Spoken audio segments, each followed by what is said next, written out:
Historically, African-American fraternities and sororities have been a part of college campuses since 1930. Mississippi State's looking forward to highlighting these Greek letter organizations with a new plaza on campus that celebrates their history. WTVA's Garner Montgomery is live on Mississippi State's campus to tell us all about the new plaza. Standing outside Old Main Academic Building, which stands over this field of grass where the plaza will be located. You can see, looks pretty plain right now. Doesn't look like a whole lot, but there could be a bright future ahead for this patch of land. This is the rendered visual to give you an idea of what the MPHC Plaza would look like if this project were to be completed. This space will tell the history of NPHC organizations and specifically their Mississippi State chapters. These Greek organizations, known as the Divine Nine, are historically predominantly African American, and this plaza would give these organizations a venue for chapter events, alumni tailgates, and just social gatherings. So I spoke with Dr. Jackie Mullen. She oversees the Office of Fraternity and Sorority Life at Mississippi State to learn how students and alumni can utilize this plaza. We hope that this will be a place that everyone can gather together, and we can also see the history of our organizations on our campus. We've had all Divine Nine on our campus for many years, and we're hopeful that this plaza will bring our community together to highlight the great things that are happening in our MPHC community. It's growing. The university is currently raising money for this $1.6 million project. So we do have a link to learn more about how to donate on our website at WTVA.com. This plaza could bring a lot of joy to the future Mississippi State students and the alumni of these MPHC chapters. Reporting live from Mississippi State in Starkville, Garner Montgomery, WTVA 9 News. The Clay County Sheriff is calling out one online publication tonight, claiming the article posted about him is not only wrong, but is a calculated political attack. In the Mississippi Today article, several women claim Sheriff Eddie Scott used his power to get sexual favors back when he was a deputy in 2012. The writers also say some of the information was taken from court documents that were filed in Clay County Circuit Court. This story that was printed was completely slanted. It's an election year. They dropping this thing right before an election in an attempt to sway the voters. You know, I'm confident that members of this community know me, they know the sheriff's office, and they know what we stand for. With the type of crimes that they're talking about, alleged crimes, you know, I wouldn't be sitting in this chair today if that was the case. That article was also posted in the New York Times. Scott adds he has an attorney and will respond to the allegations in the near future. Two people are facing some serious charges after a burglary in Corinth. Officers later got a warrant for Benjamin Baswell back in June. They searched his mother, Shannon Baswell's home, where they found a meth pipe and other paraphernalia. A 2-year-old was at home at the time. Officers say Shannon Baswell was helping Benjamin avoid arrest. They searched the home again last week and found more drugs, along with 3 kids in the home who Shannon was babysitting. Police charged Shannon with rendering criminal assistance and child abuse. Meanwhile, Benjamin tonight faces charges for burglary of a dwelling. The Pickens County Medical Center has been closed for 3 years now, and many people want it open again. A bus went to Montgomery this morning along with representatives to fight for a comeback. WTVA's Avery Hilliard talks to residents about the hospital and what they are hoping will happen. I am in Pickens County, and I'm standing outside of the Pickens County Medical Center, and this sign says hospital closed, and many residents are not happy about that. The sooner they do this, the sooner they get rid of us, because we're not going away. We've got to have this funding for the people of Pickens County. Walker is the mayor of Carrollton, and he made that statement before boarding the charter bus to Montgomery. Residents joined him this morning to support their lawmakers reintroducing the bill to reopen the Pickens County Medical Center that closed in 2020. It feels great to be going down to Montgomery this morning or any other morning that is when it pertains to the hospital, because that is the #1 think that we should be going to Montgomery for at this time. If the bill passes, the funds will go towards an emergency room that the University of Alabama in Birmingham will open up and a child care adolescent psych ward. A local dental employee agrees that they need both soon. Most of our patients are on a fixed income, and I mean, some of them can't drive to Tuscaloosa to get work done. And so we would want to sedate them sometimes because some little kids can't be at the dentist. And so my heart really needs this hospital, and so does this community, because it's in desperate need right now. The community is over having to travel miles away for a hospital, especially since they only have 2 ambulances for the whole county. We really need our hospital back open, and so we're hopeful that, by our show of support, the community is behind this, and whatever we need to do to get things done, we're ready to roll up our sleeves and work with anybody. Mayor Walker says it's a blessing to see his community come together and fight. They all have that one goal, and that's to bring back their hospital. For more information, stay tuned to WTVA 9 News. In Pickens County, Ava Hilliard, WTVA 9 News. Are you feeling lucky? You could be a billionaire tonight if you get those perfect 6 numbers all in a row. We have a live look at some of the lottery fever in Monroe County as the News at 6 continues.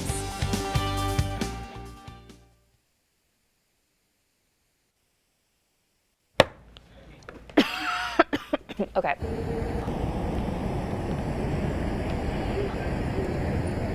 That poor little dental hygienist.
People all across the state are taking their chances on the $1 billion Powerball lottery jackpot. Let's go live to WTVA's Chris Knowles, who has more on all the excitement.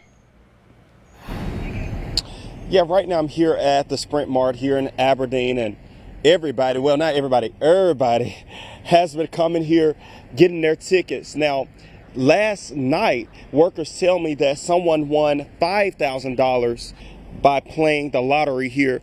Today, folks have been filing in, taking their chances at the $1 billion lottery jackpot.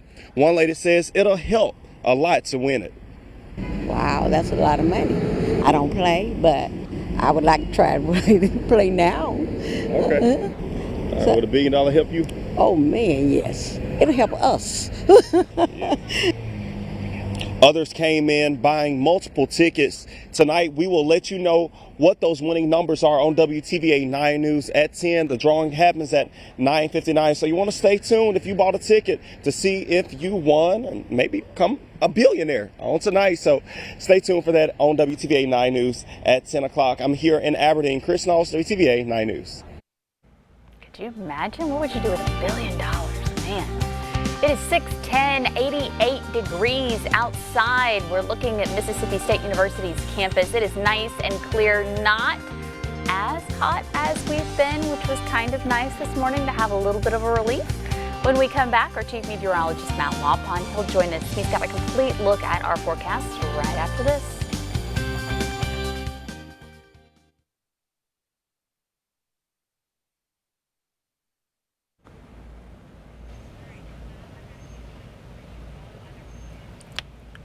Okay, current heat index in Starkville is 103.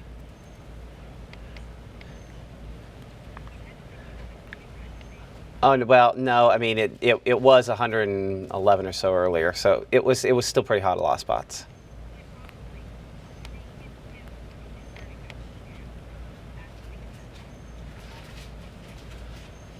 Yeah. But the thing we missed is what we talked about, like who determines if it's 111?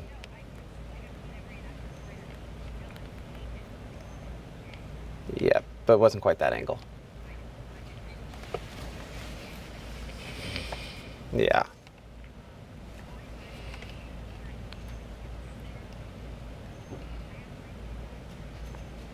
Nah, it's probably fine. Oh,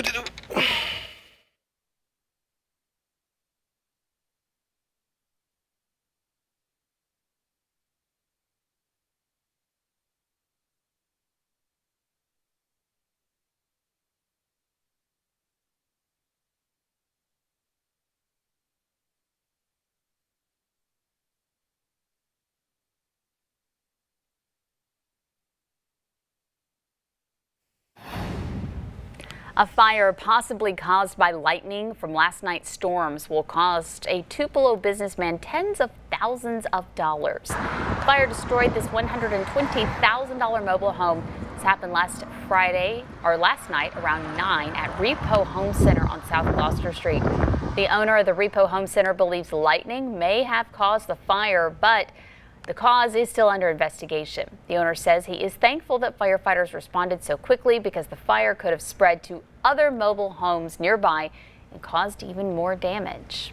And those powerful thunderstorms rolled through our area Tuesday night. Take a look at this video of some damage in Baldwin. The structures that you see here on your screen stood there for more than 30 years. The owner says it's going to take quite some time before they can get everything back to normal. On the flip side, the extreme heat was even worse for hundreds of folks living and working in Nettleton. About 300 Tom Bigby Electric customers in Nettleton lost power this afternoon. The outages were reported around Main Street, MLK Avenue, and Pecan Avenue. We saw many folks just sitting out on their front porches trying to get a little bit of relief from that heat. It got hot inside many of the homes very quickly. We walked inside one of the houses that had no power at the time. The heat inside immediately just hit us in the face at the front door. It's hot up in here, man. It is hot. It feels better outside, but it is hot up in this house. You had the air conditioning on, it's all good. Oh, you feel for him. Thankfully, power was restored by 2 this afternoon. Tom Bigby Electric CEO Scott Hendricks says the brief outage was weather-related.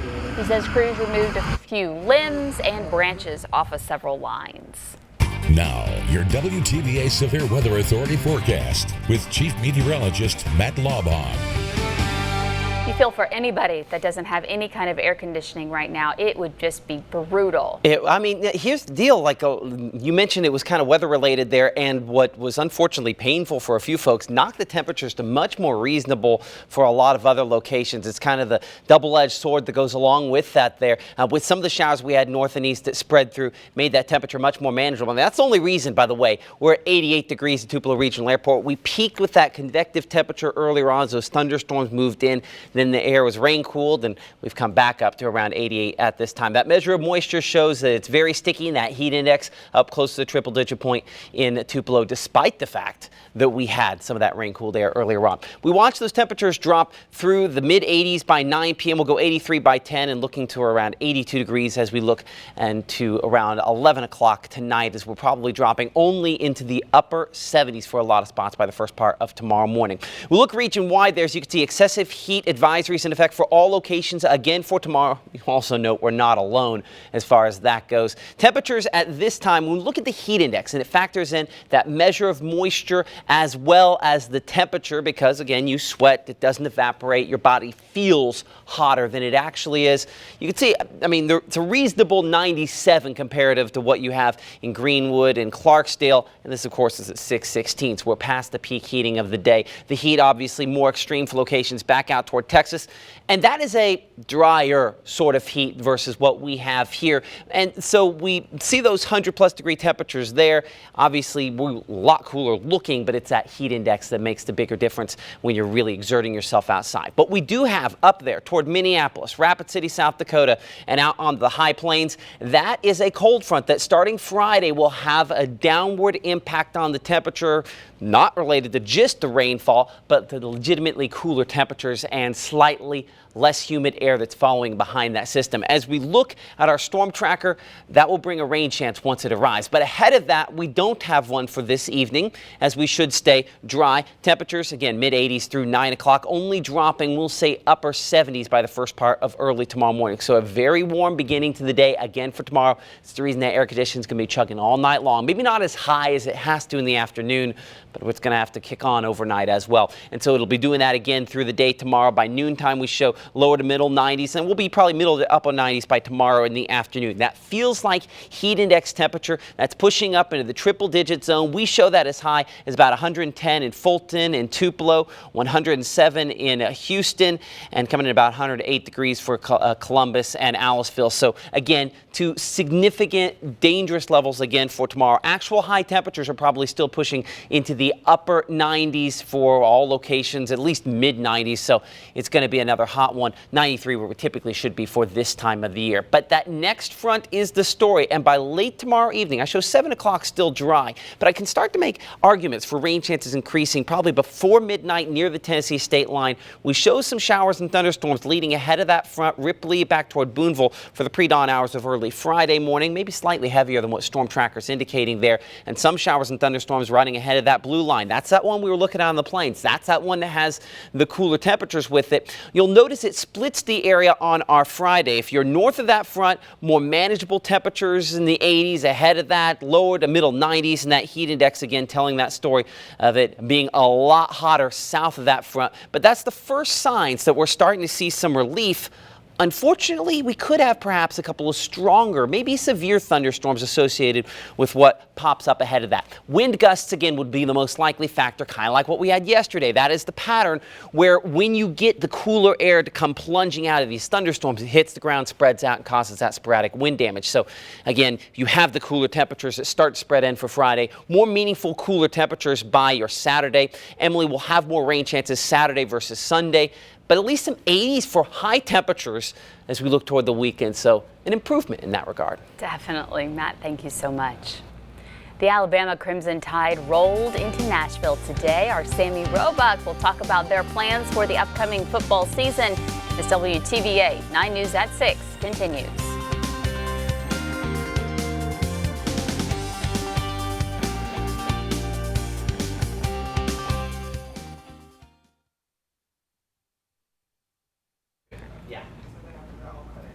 That's good timing. Do you mind if I could cut it after I do this show? Yeah, I still need to finish my 6:30. Okay, yeah, I'll cut it. If you would you be willing to attach it? Yes, to the article. Actually, I gotta get done before 7. We have to get it uploaded on there before 7, or else there's a newsletter that goes out at 7 o'clock. So I'll. Is that better? Okay. Sometimes I overcompensate when I'm inside.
SEC Media Days in Nashville, sponsored by Game Day Haircuts and Oxford Ortho and Sports Medicine.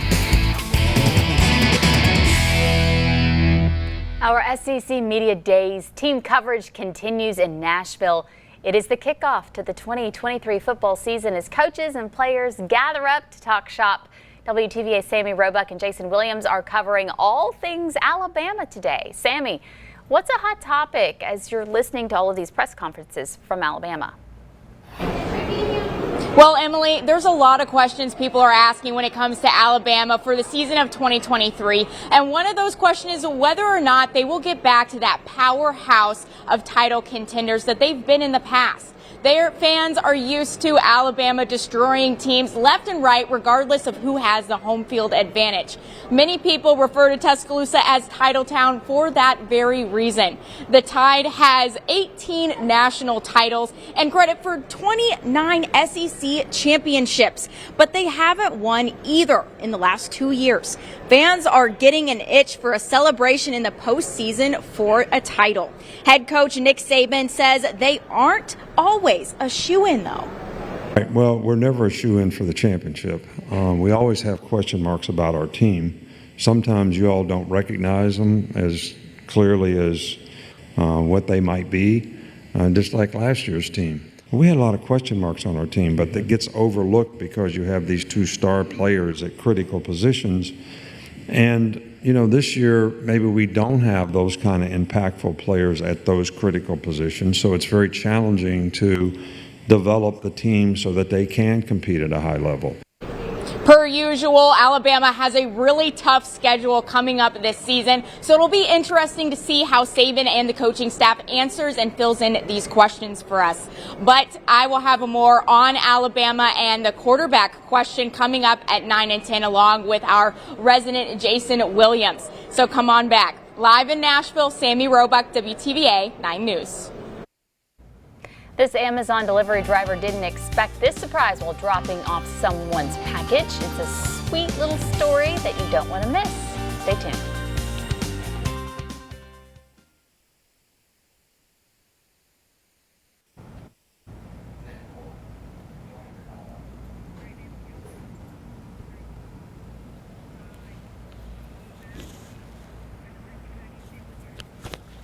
Okay.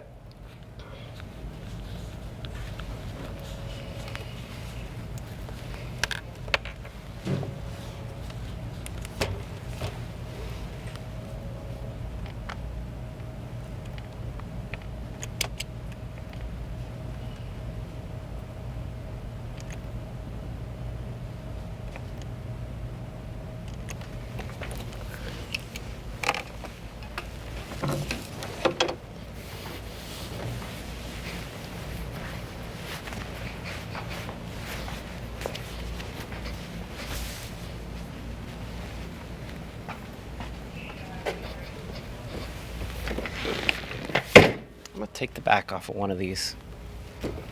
Don't. Why? Because the morning show wants the backs. I don't blame them. Well, no. They want the backs, but that's not really their decision thing. Well, Because it's not your decision either to take off the backs of a chair. if you notice that most larger markets don't have them for that reason. I'm just saying. You can't make that decision either. We'll have that conversation. You can have it with somebody else. No, I'm gonna have it with somebody else. I'm not gonna have that with me. you.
was just a normal day for this Amazon delivery driver when he realized that a baby bird had fallen out of its nest. So he rang the doorbell to tell the homeowner, and thankfully the little bird is back with the other little birdies in the nest. Aww. Aw, it's a good guy. I know, right? They kept it out for the heat. I hope he put the package on by the door too. You know, not Probably. thrown out in the yard. Thanks for joining us. Have a great night.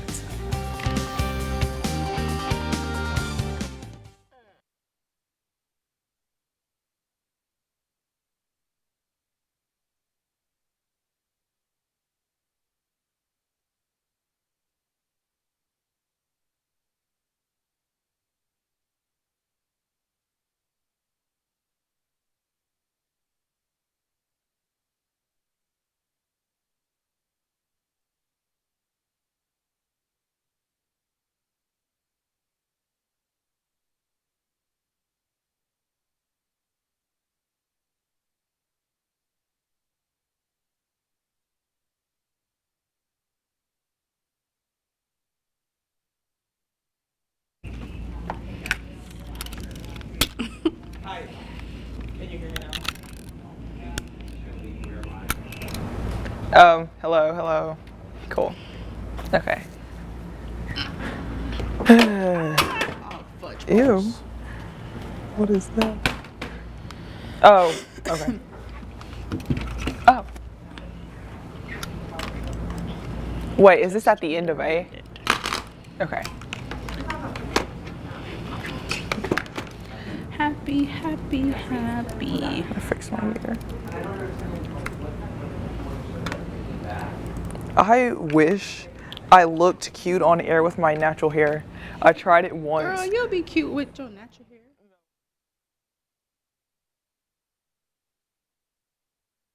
hair.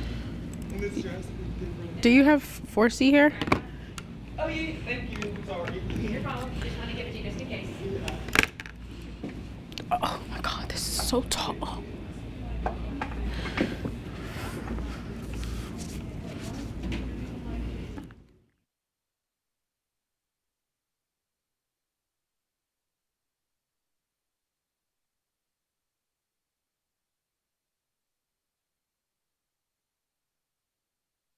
This story that was printed was completely slanted. Right now at 6:30, a local sheriff has been accused of harassing women and forcing them to have sex. But he says it's not true. You have to hear what he has to say about all these allegations.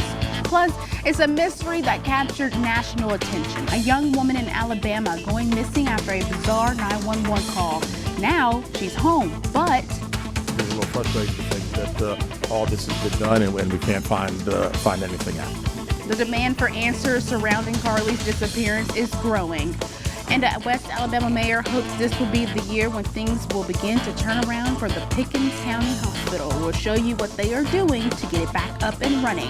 WTVA 9 News at 6:30 starts right now. Live, local, late breaking. This is WTVA 9 News. Thanks for joining us tonight on WTVA 9 News at 6:30. I'm Michelle Martin. Alyssa Martin is off. Clay County Sheriff Eddie Scott says that an article published about him on the Mississippi Today website is not only false, but is also a calculated political attack by his political enemies. In the article, several women claim that Scott used his power to get sexual favors dating back to when he was a deputy in 2012. The article writers also say some of the information was taken from court documents that were filed in Clay County Circuit Court. We asked the sheriff about the article and the allegations. This story that was printed was completely slanted. It's an election year. They're dropping this thing right before an election in an attempt to sway the voters. You know, I'm confident that members of this community know me, they know the sheriff's office, and they know what we stand for. With the type of crimes that they're talking about, alleged crimes, you know, I wouldn't be sitting in this chair today if that was the case. Sheriff Scott says he has an attorney and will respond to the allegations in the near future. Police in Alabama say they have more questions for the young woman who went missing last week after a bizarre 911 call. Hoover police say Carly Russell searched for information about Amber Alerts, bus stations, and the movie Taken before her disappearance. The U.S. Secret Service found these searches on her phone, which was left in her car after she went missing Thursday night after reporting a toddler walking along the highway. During her initial statement to police, Russell says that she was abducted, held in a tractor trailer, and later escaped. Police say they have not been able to verify much of her story. We've asked to interview Carly a second time, but have not been granted that request. As you can see, there are many questions left to be answered, but only Carly can provide those answers. What we can say is that we've been unable to verify most of Carly's initial statement made to investigators, and we have no reason to believe that there is a threat to the public safety related to this particular case. Police say they are still investigating the incident and they have yet to determine if a crime has been committed. Severe thunderstorms rolled through our area last night. High winds caused damage in Baldwin. Just to see it all go just in the blink of an eye is crazy. Powerful thunderstorms rolled through our area yesterday. I spoke with one man who said his grandmother is lucky to be alive. From what I gathered, she's just thankful to be alive because this all happened as soon as she pulled in. And as she pulled in a little further, like she usually does, she feels like she would have flipped alongside with the roof and stuff. And the structure behind me here that stood for nearly 3 decades is gone in a flash. He tells me it'll take some time for his grandmother's home to get back in shape. This has stood here for 30 years, 30 plus years. And just to see it all go just in the blink of an eye is crazy. It's going to take a lot of time for me and my family to get this back in shape. That was WTVA's Jake White reporting. Residents in Monroe County are still asking for help from FEMA after recent storms. One person tells WTVA since the March 24th tornado that folks here are dealing with anxiety at the sound of a storm coming. They say residents will feel a lot safer having a storm shelter. Since August 2022, they have asked residents to put in applications for shelters from MEMA. He says there are over 500 people that have filed applications, but there has been no response from FEMA or MEMA. Every time you talk about the weather and you bring it up about storm, people are just on a nervous panic. And so we need the individual storm shelters. I just want people to know how critical it is for the people in this area. Storm usually comes in March and April, but now they have no certain time to come. Bogan also says when storms come, all of the local shelters, like the 2 at the Wren Fire Department, fill up really fast. North Mississippi Health Services says it's through letting some workers know they're out of a job or letting others know they'll move to another job. Money issues are being cited for the moves. The hospital system says job reassignments should be done by this time next week. Pickens County Medical Center has been closed for 3 years now, and many people want it to reopen. A bus went to Montgomery this morning along with representatives to fight for a comeback. WTVA's Avery Hilliard talks to residents about the hospital and what they are hoping will happen. I am in Pickens County and I'm standing outside of the Pickens County Medical Center, and this sign says hospital closed, and many residents are not happy about that. The sooner they do this, the sooner they get rid of us, because we're not going away. We've got to have this funding for the people of Pickens County. Walker is the mayor of Carrollton, and he made that statement before boarding the charter bus to Montgomery. Residents joined him this morning to support their lawmakers reintroducing the bill to reopen the Pickens County Medical Center that closed in 2020. It feels great to be going down to Montgomery this morning or any other morning that is when it pertains to the hospital, because that is the number one thing that we should be going to Montgomery for at this time. If the bill passes, the funds will go towards an emergency room that the University of Alabama in Birmingham will open up and a child care adolescent psych ward. A local dental employee agrees that they need both soon. Most of our patients are on a fixed income, and I mean, some of them can't drive to Tuscaloosa to get work done. And so we would want to sedate them sometimes because some little kids can't be at the dentist. And so my heart really needs this hospital, and so does this community, because it's the desperate need right now. The community is over having to travel miles away for a hospital, especially since they only have 2 ambulances for the whole county. We really need our hospital back open, and so we're hopeful that, you know, by our show of support, the community is behind this, and whatever we need to do to get things done, you know, we're ready to roll up our sleeves and work with anybody. Mayor Walker says it's a blessing to see his community come together and fight. They all have their one goal, and that's to bring back their hospital. For more information, stay tuned to WTVA 9 News. In Pickens County, Avery Hilliard, WTVA 9 News. Many kids are spending their summer break in summer camps and preparing for the upcoming sports season. And one organization is taking action to keep kids safe as these temperatures go up. And while this evening has been more calm than yesterday as far as thunderstorms, it's definitely not cooler. I'll have more on our heat advisories, and next storm chances coming up.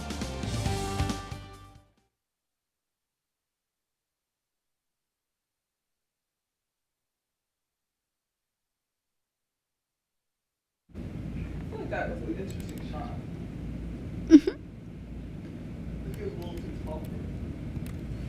Oh, that was already in there. This is in Tupelo? Okay.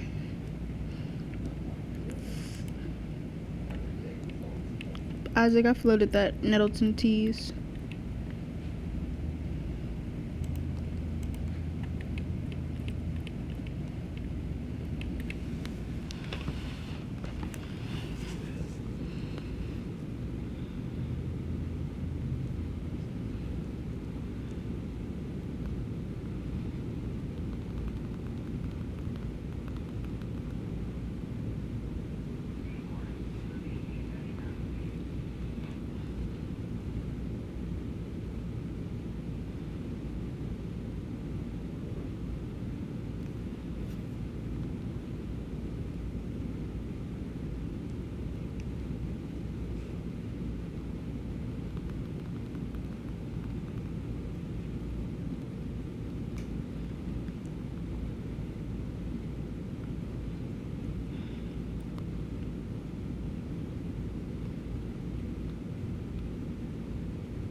Mississippi State was Tuesday. Ole Miss will be tomorrow. But today, it was Alabama's turn at SEC Media Days with Coach Nick Saban talking about the university showing up in an unexpected way during his vacation in Italy.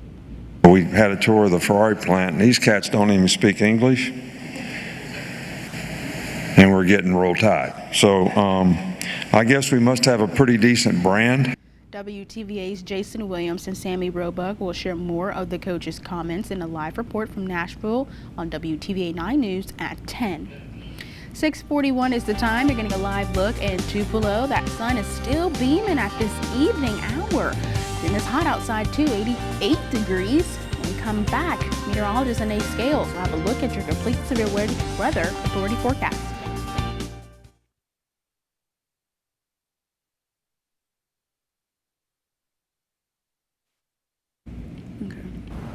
Okay. It's a story before you, and then it's a 2-box. I mean, okay. Your open thingy and then 2-box. Okay.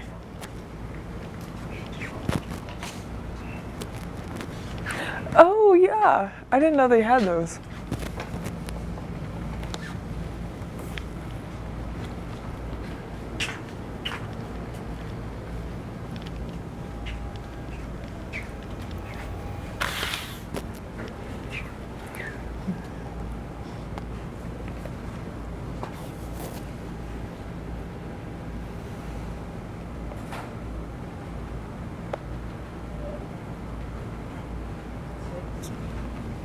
6.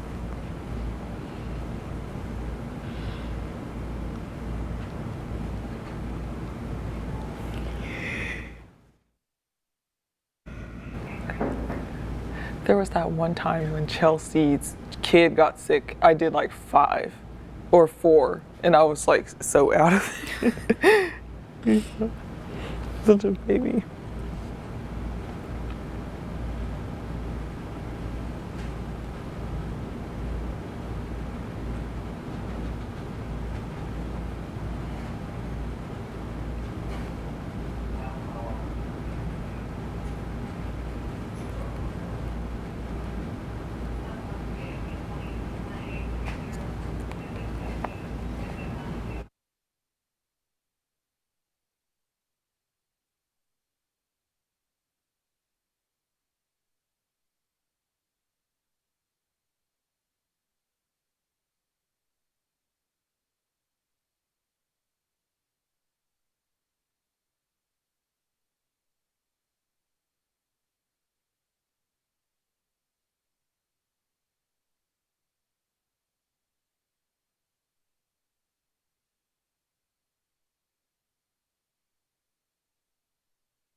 The entire country has already experienced record-breaking heat this summer, and Mississippi is no exception to that.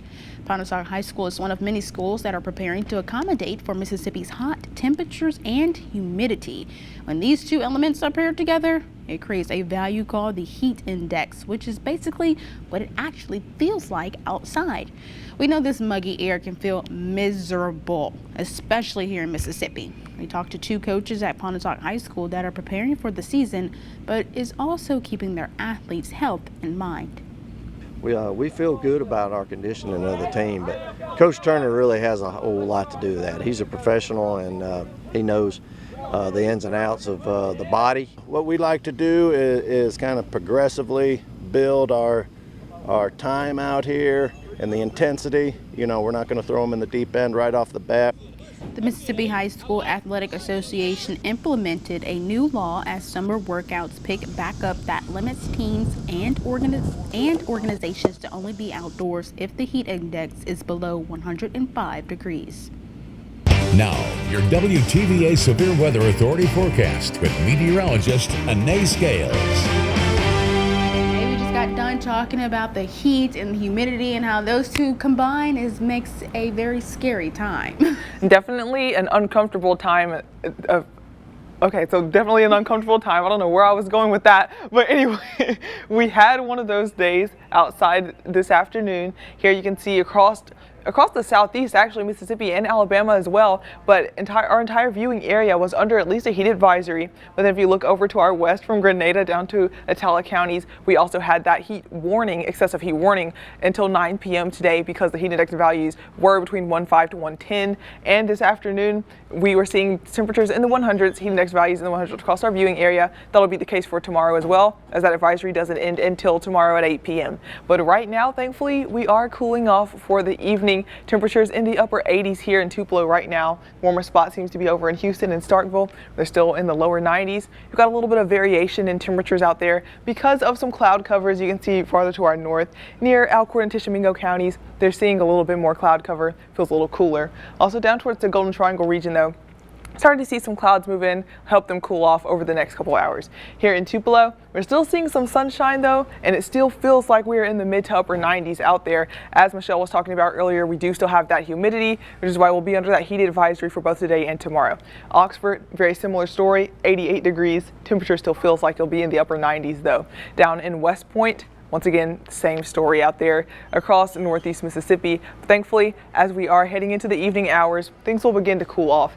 9 o'clock already in the mid 80s after sunset, dropping off into the lower 80s there at 11 p.m. We're also going to continue to see, though, partly cloudy skies, but thankfully dry conditions. So timing that out on Storm Tracker, this is 6 a.m. in the morning tomorrow. We're going to be seeing some partly cloudy conditions, but thankfully still seeing the dry weather throughout the afternoon. Then we are getting a chance for lots of sunshine. This is 3:30. See, only a little bit of cloud cover in the sky. We're going to have a lot of sunlight, allowing us to get some more of that daytime heating, exactly like what we had today. So even though we're going to be seeing less rain tomorrow than what we saw today. But then overnight, we got that chance for some isolated showers here. This is near midnight on Friday morning, where we could see possibly mostly just some rainfall, but isolated thunderstorms for tomorrow night. But most of the day, as you can see here once again, hour by hour for tomorrow, most of the day is going to be clear and dry, and our temperatures going to be near the upper 90s. 97 for actual temperature, but we do have that heat advisory. It's going to feel like it is in the 100s tomorrow, near 107 around Tupelo,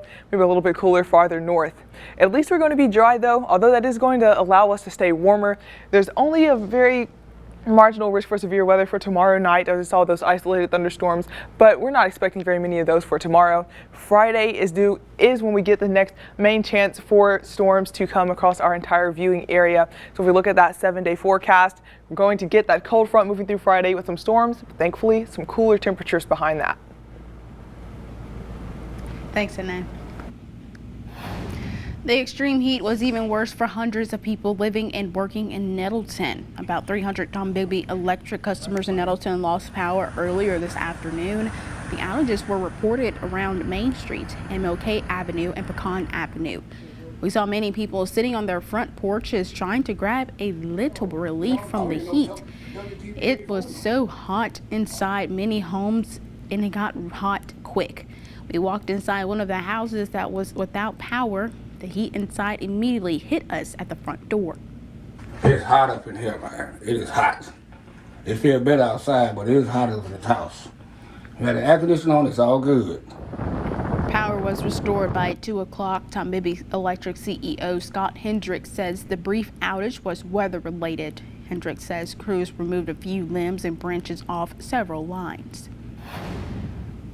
The trial over an Alabama law that stops doctors from providing puberty blockers and hormones to treat transgender teenagers has been delayed until next year.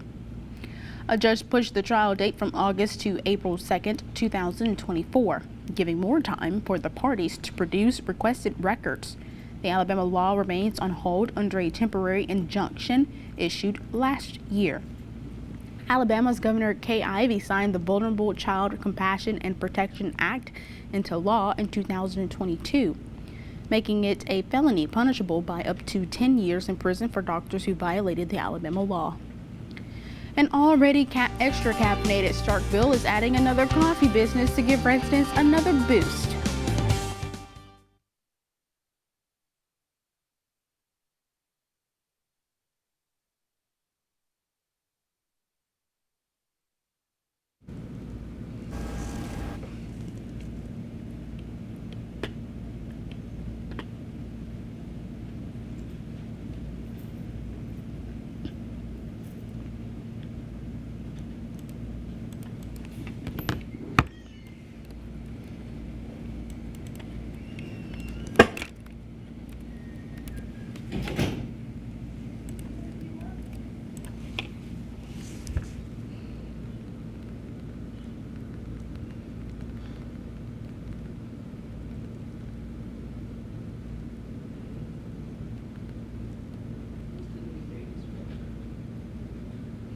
It's the 19th.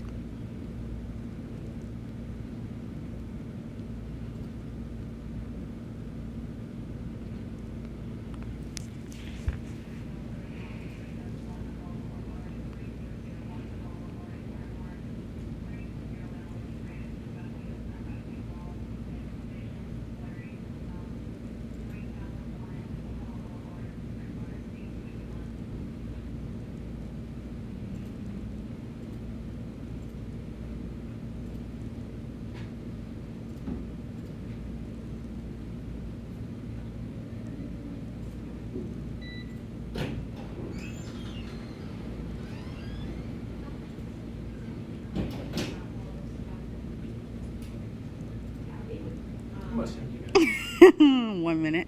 Will you put that phone down? Well, it was down when I saw you in your office, just thinking about where you're gonna put your desk and.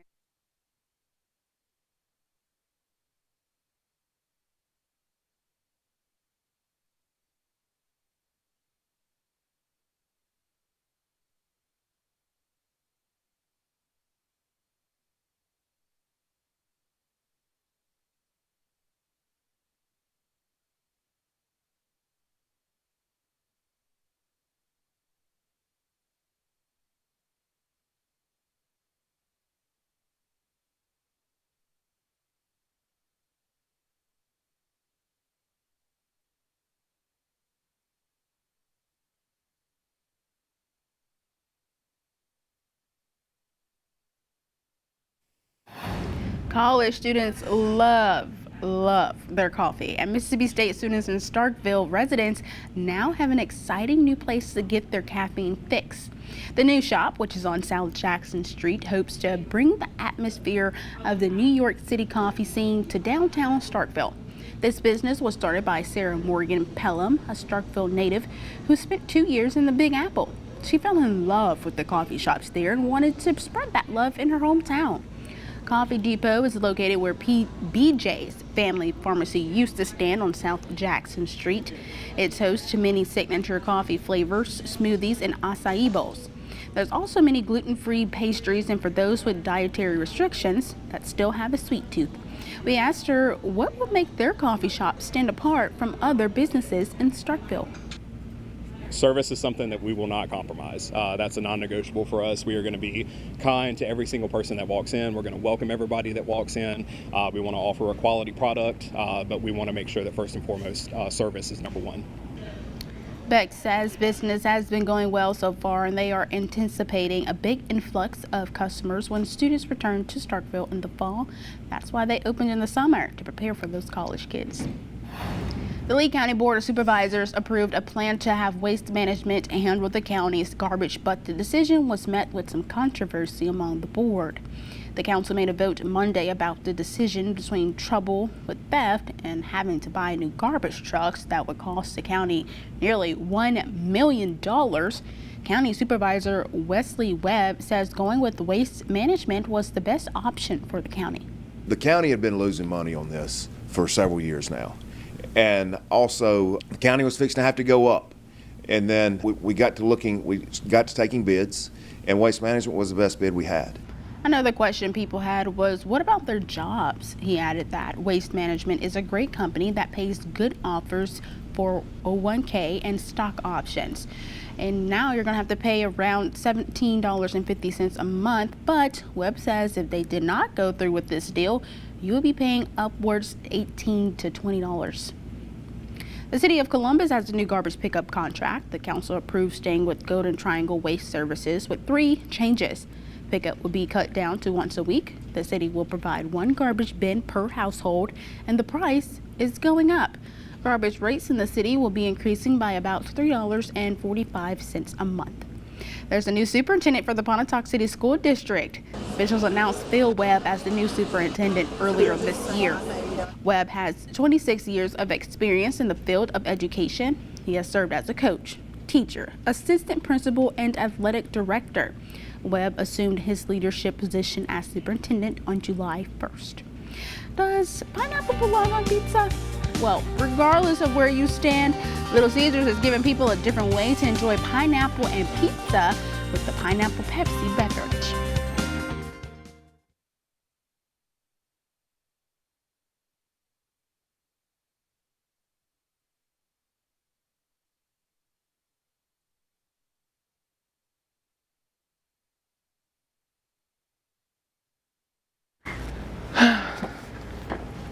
Yeah.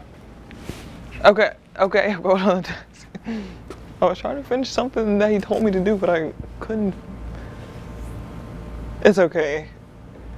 Yeah, I couldn't find his article, so nah. Whose article? Matt's. The one I was supposed to add his video to. See if you can sit on this thingy. That is so extra. We did not need this. Yeah, they're lazy. In our lives. Whoop.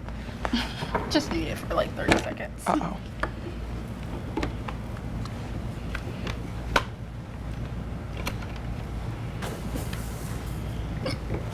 Excuse me. Yeah.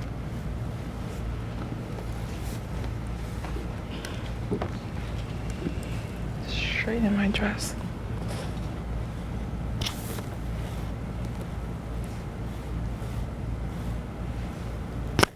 Why does this feel so unnatural?